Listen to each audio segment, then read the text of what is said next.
So hello guys. अब मैं आपको सेकंड ट्रेडिंग स्ट्रेटजी के बारे में एक्सप्लेन करता हूँ। ये जनरली थोड़ी सी कॉम्प्लेक्स है, लेकिन मैंने इसके बारे में कई बार बात भी करी हुई है, बताया भी हुआ है। बट इस पे ध्यान देने की बहुत ज़्यादा ज़रूरत है, क्योंकि मार्केट में सबसे ज़्यादा यही होगा जो मैं अब आपको बताने वाला हूँ। सो मैं अपने पिछले सारे एक्सपीरियंस को अगर मिक्सअप कर दूं, सो यही एक इकलौती स्ट्रेटजी है जो मार्केट में सबसे ज़्यादा आती है।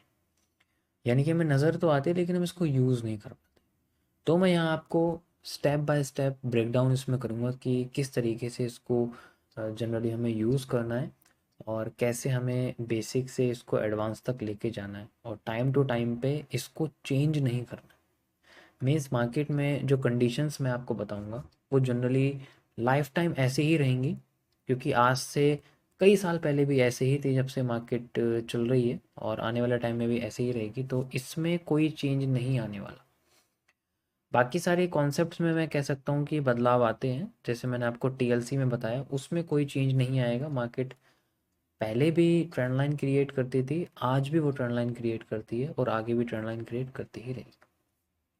सो इसके लिए मैं आपको सबसे पहले मार्केट में कुछ लेवल्स अंडरस्टैंडिंग के बारे में बताता हूँ, क्योंकि मार्केट में आपको सबसे पहले लेवल्स को फाइंड आउट करना ये बहुत ज़रूरी है, और ये बेसिक और एडवांस दोनों के लिए रहते हैं। सो जनरली हमारे पास तीन तरीके के लेवल्स होते हैं। जैसे एक हमारे पास सपोर्ट लेवल होता है, एक हमारे पास रेजिस्टेंस लेवल होता है, लास्ट हमारे पास सपोर्ट और रेजिस्टेंस का इंटरचेंज होता है।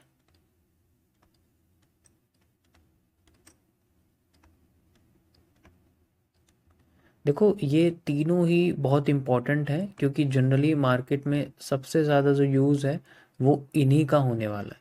मैं यहाँ पर ट्रेडिंग की बात कर रहा हूँ। तो ट्रेडिंग में सबसे इम्पॉर्टेंट होता है हमारे पास कि हम लोग अपने बेस को कैसे फाइंड आउट करते हैं।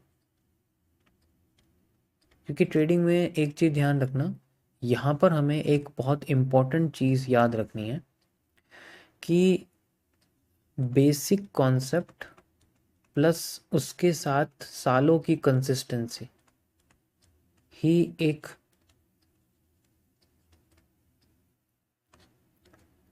प्रॉफिटेबल पोर्टफोलियो क्रिएट करती है, एक प्रॉफिटेबल जर्नी क्रिएट करती है। ठीक है, ये प्रॉफिटेबल जर्नी मैं यहाँ पर अमाउंट की बात नहीं कर रहा। ये मैं प्रॉफिटेबल जर्नी आपके डिसीजन मेकिंग की बात कर रहा हूँ कि आपके जो डिसीजंस हैं वो कितने ज़्यादा सही जाते हैं। क्योंकि जितना हम अपने बेसिक कॉन्सेप्ट के साथ टिके रहते हैं ट्रेडिंग के अंदर, उतना ज़्यादा हमारा जो एक पोर्टफोलियो है, जो हमारे डिसीजन का होता है, जो हमारे अमाउंट का होता है, जो हमारे कैपिटल का होता है, वो एक प्रॉफिटेबल की तरफ जाने लग जाता है। ये दुनिया के हर बिजनेस में, मैं ये जनरली सिर्फ इस ट्रेडिंग की बात नहीं कर रहा, ये दुनिया के हर बिजनेस में है। हमें बेसिक चीज़ के साथ कंसिस्टेंट रहना पड़ेगा। देखो, हर कोई बेसिक को छोड़ देता है और कंसिस्टेंट नहीं हो पाता, वो नई नई चीज़ों की तरफ जाता रहता है। इसलिए मैं आज भी कह रहा हूँ, कुछ भी हो जाए, कंसिस्टेंट रहना बहुत इम्पोर्टेंट है। उस चीज़ को इतने लंबे समय तक यूज़ करना कि उसकी आपको एक आदत पड़ जाए।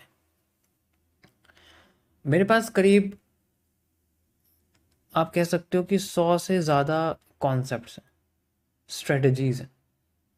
मुझे, मैं इनको इतनी बार रिकॉग्नाइज, इतनी बार मार्केट में अप्लाई कर चुका हूँ, देख चुका हूँ कि मुझे अब अपने जो मेरे पास जर्नल और मेरी जो खुद की बनाई हुई बुक है, मुझे उसे खोलने की ज़रूरत नहीं पड़ती। जस्ट बिकॉज मैं कंसिस्टेंट रहा और उन बेसिक चीज़ों को कंटिन्यू करता रहा, इसलिए मार्केट में किसी भी तरीके का मूव आ जाए मैं उसे ईजिली सॉल्व कर सकता हूँ। एंड अगर मैं उसको ट्रेडिंग के लिए यूज़ करना चाहता हूँ, देन ईजिली मैं उसको सॉल्व कर सकता हूँ। बट 100% एक्यूरेसी किसी भी चीज़ की नहीं होती, ये चीज़ पता होनी चाहिए सबसे। सो मैं यहाँ पर आपको ये चीज़ एक्सप्लेन करने के लिए नहीं बैठा हूँ जनरली। मुझे सिर्फ आपको एक बेसिक और कंसिस्टेंसी के बारे में एक्सप्लेन करना है, एंड यही आपके आने वाले टाइम में एक प्रॉफिटेबल जर्नी क्रिएट कर सकती है। यहाँ पर जो सपोर्ट और रेजिस्टेंस होते हैं ये मार्केट में सबसे ज़्यादा इम्पॉर्टेंट होते हैं। तो कोई भी लेवल हमारे पास में जब बनता है जहाँ पर मार्केट 2 बार चली जाती है एंड देन दूसरी बार जाके फिर से रिवर्स करने की कोशिश करती है, तो हम लोग जनरली कुछ रिवर्सल पैटर्न्स को फाइंड आउट करते हैं। अब मैं इसमें आपको एक चीज़ बताना चाहता हूँ जिसे हम लोग इन तीनों कॉन्सेप्ट्स के स्टेप बाय स्टेप फॉर्मेशन के साथ चलेंगे। सो यहाँ पर जो हम लोग ट्रेडिंग करते हैं, एग्जीक्यूशन करते हैं, उसको किस तरीके से किया जाता है।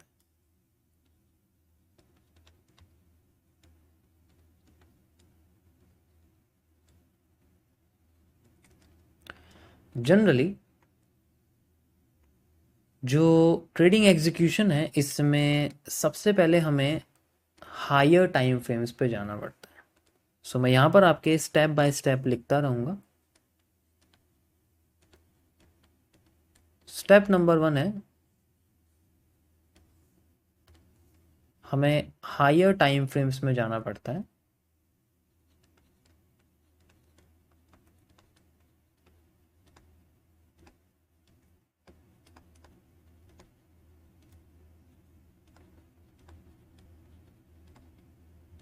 मैं हर एक चीज़ यहाँ डिटेल में एक्सप्लेन करूँगा, आप बेफिक्र रहिए।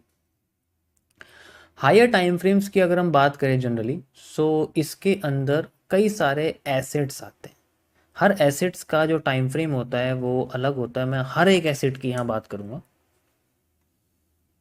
सो अगर यहाँ पर हम लोग फॉरेक्स पेयर्स की बात करते हैं बेसिकली, जैसे आपके जो मेजर फॉरेक्स पेयर्स हैं, मैं मेजर्स की बात करता हूँ यहाँ पर। जैसे सबसे पहले आपके सामने आता है USD JPY and GBP USD, और साथ ही साथ जितने भी आपके ऐसे पेयर्स हैं जैसे euro USD and GBP CHF, और एक दो और आप इसमें ऐड कर सकते हैं। इन सारे पेयर्स में हमें जनरली थोड़ा बड़ा टाइम फ्रेम यूज़ करना पड़ता है। इट मीन्स इसमें अगर हमें लेवल्स क्रिएट करने हैं so we need more than 1 day time frame. यहाँ पर हमें 1 डे के टाइम फ्रेम से ज़्यादा बड़ा एनालिसिस करना पड़ता है। 1 डे के टाइम फ्रेम से ज़्यादा हमें यहाँ पर जनरली चाहिए होता है। ये वो पेयर्स। इसके बाद जब ये हो जाता है तो हम इनमें से किसी भी सपोर्ट या रेजिस्टेंस को फाइंड आउट कर लेते हैं, जो कि मैंने आपको बता दिया। यहाँ पर तीनों में से कोई भी जोन हमें दिखता हम उसको यूज़ करते हैं, लेकिन 1 डे मिनिमम टाइम फ्रेम यहाँ यूज़ करते हैं। इसका रीज़न इसलिए है क्योंकि इन सब की जो वैल्यूज़ होती है वो बहुत छोटी होती है। जब भी आप लोग चार्ट पर जाओगे तो जो डिफरेंस है, लेट मी शो यू।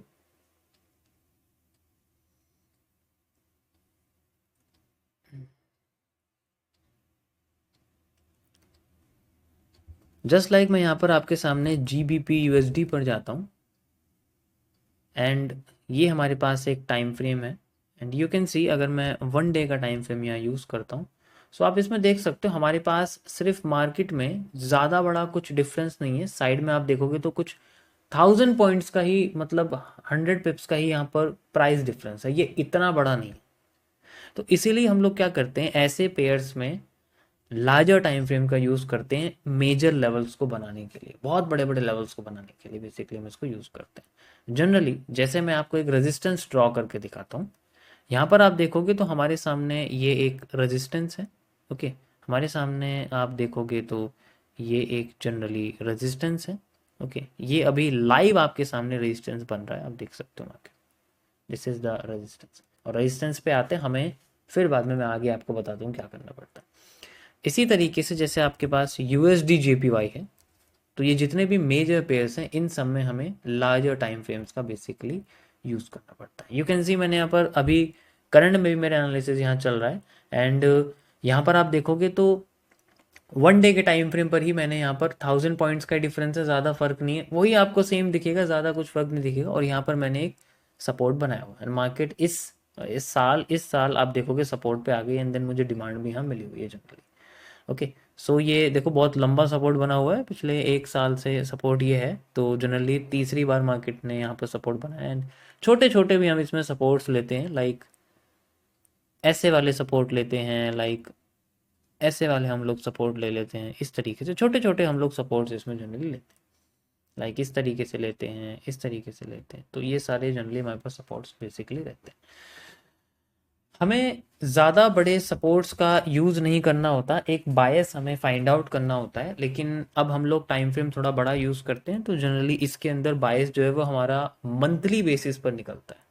जो इनके अंदर बायस है, ध्यान से समझो, बायस का मतलब होता है कि एक डायरेक्शन जो हमें मिलती है, जैसे हमें ट्रेड विद द ट्रेंड का कॉन्सेप्ट यूज़ करना है, तो यहाँ पर हमें जनरली सिर्फ एक ही चीज़ को याद रखना है कि हमें बायस यानी कि हमारी जो डिसीजन है वो एक किसी एक साइड होनी चाहिए। तो इस किसी एक साइड के लिए हमें मार्केट में रिवर्सल्स के जोन्स को फाइंड आउट करना पड़ता है, जैसे सपोर्ट या रेजिस्टेंस। अभी जो आप देख रहे हो यहाँ पर जनरली ये हमारे पास सपोर्ट बना हुआ है, और सपोर्ट मार्केट में बुलिश ट्रेंड क्रिएट करता है। तो इससे हमारे पास एक डिसीजन क्रिएट होता है कि मार्केट अब आने वाले दिनों में पॉजिटिव रहेगी। तो मैं जो भी यहाँ पोजीशंस लेना चाहता हूँ, मुझे सिर्फ मार्केट में पॉजिटिव रहना है, मुझे ट्रेंड के साथ चलना है, मुझे पॉजिटिव ट्रेंड के साथ चलना है। तो जब भी वो बेयरिश होता है तो मुझे उसमें बुलिश पैटर्न्स को फाइंड आउट करना है। दैट यही सिंपल सी एक स्ट्रेटेजी है जो कि मैं आगे जाके डिटेल में आपको बताऊंगा कैसे हम इसको यूज़ करते हैं। किस चीज़ पर सपोर्ट के बनने की संभावना होती है, वो सिंपल एक, आप पिछले लो के साथ अगले आने वाले लो को, बेसिकली अगले आने वाले लो को कंबाइन कर सकते हो। डेट्स इट, इससे ज़्यादा इसमें और कुछ, मैंने क्या बोला, बेसिक है। जहाँ पर पहले हाई बना है वही हाई हमें देखना है, मार्केट दोबारा उस हाई पे आती है, लाइक ये आप देख सकते हो। अगर मैं आपसे कहता कि मार्केट में यहाँ पर जैसे जनरली लो बना हुआ है, और मैं इसको आगे आपको बार रिप्ले करके दिखाता हूँ, इस तरीके से ऐसे लो बना हुआ है मार्केट में, तो मैं यहाँ पर एक लो क्रिएट कर देता हूँ, लाइक मैं ये सारे ड्राइंग्स हटा देता हूँ आपके सामने, एंड ये मेरे पास लो बना हुआ है, तो मैं यहाँ इस तरीके से इस कैंडल का एक जोन क्रिएट कर देता हूँ, जो ये लास्ट में ग्रीन कैंडल बनी हुई है। इसके बाद मुझे यहाँ पता लगता है कि मार्केट में यहाँ पर एक लो बना हुआ है, तो दोबारा यहाँ मार्केट आती है तो मुझे दोबारा से बुलिश मिल सकती है, तो मैं यहाँ वेट करता हूँ मार्केट के दोबारा यहाँ पर आने के लिए, एंड देन मार्केट इस जगह पर आए भी नहीं, मतलब जनरली अगर देखोगे तो एक बार और मौका देने की कोशिश करेगी, अभी आई नहीं है जनरली, लेकिन वो अब जैसे आने वाले टाइम में आएगी तो हम लोग इसको यूज़ कर सकते हैं। कई सारी चीज़ें भी हैं इसके अंदर, जैसे अभी मैं आपको जो दिखा रहा हूँ ये मेजर सपोर्ट्स, इसी तरीके से कई सारे सपोर्ट्स हम लोग यूज़ करते हैं, जैसे मेजर सपोर्ट्स होता है, जैसे माइनर सपोर्ट्स होता है। अब इन केस मार्केट इस पर नहीं आ रही है, इससे ऊपर आ रही है, ऐसा रीज़न क्यों? बिकॉज मार्केट हमारे सामने माइनर सपोर्ट्स को यूज़ कर रही है। माइनर सपोर्ट्स होता है आपका जब मार्केट में किसी भी एक जोन को इस तरीके से क्रिएट किया जाता है, तो मार्केट अपने माइनर सपोर्ट को ज़्यादा यूज़ करती है। देखो एक्चुअल में एट द एंड मार्केट अपने मेजर सपोर्ट पे आके ही रिवर्स करती है, मेजर मूव इसका मेजर सपोर्ट पे आके ही होता है। इस पोर्शन को हम लोग बेसिकली रैट ट्रैप कहते हैं, मतलब एक सीसीपी है जो मैंने बेसिकली एमएमसी के अंदर एक्सप्लेन किया हुआ है। तो यहाँ जनरली ऐसी कोई इतनी इतनी कोई इंपॉर्टेंट बात नहीं, बस इट्स जस्ट कि हमें कई सारे सपोर्ट्स को यूज़ करने से, आपको मैंने भी शुरू में बताया कि हमें माइनर माइनर सपोर्ट्स को यूज़ करना है, तो यहाँ पर मैंने मेजर लगाया हुआ है, इसी तरीके से माइनर का हम लोग यूज़ करना है। रेजिस्टेंस के साथ भी सेम हमें माइनर रेजिस्टेंस यूज़ करने हैं। तो छोटे छोटे मूव्स को हमें बड़े टाइम फ्रेम पे कैप्चर करते रहना और माइनर टाइम फ्रेम्स में एग्जीक्यूशन करना होता है। अब मैं एग्जीक्यूशन की तरफ चलता हूँ और आपको बताता हूँ किस तरीके से इसको यूज़ करते हैं, लेकिन उससे पहले और भी इसी तरीके से कई सारे पेयर्स हैं जिनके बारे में हम लोग बात करेंगे। ये आपके मेजर पेयर्स हो गए। फॉरेक्स के अंदर हम लोग कुछ कमोडिटी पेयर्स के बारे में ही बात कर लेते हैं पहले, उसके बाद में फिर आपको एग्जीक्यूशन के बारे में एक्सप्लेन करता हूँ। लाइक हमारे सामने सबसे पहले आता है गोल्ड, एंड देन फिर हमारे सामने आता है यहाँ पर यूएस ऑयल। ये दोनों ही पेयर्स बहुत इंपॉर्टेंट होते हैं, ठीक है। इन दोनों पेयर्स में हम लोग हमेशा more than 4 hour time frame का इस्तेमाल करते हैं, मिनिमम 4 आवर का टाइम फ्रेम। ये सबसे बेस्ट होता है। 4 आवर्स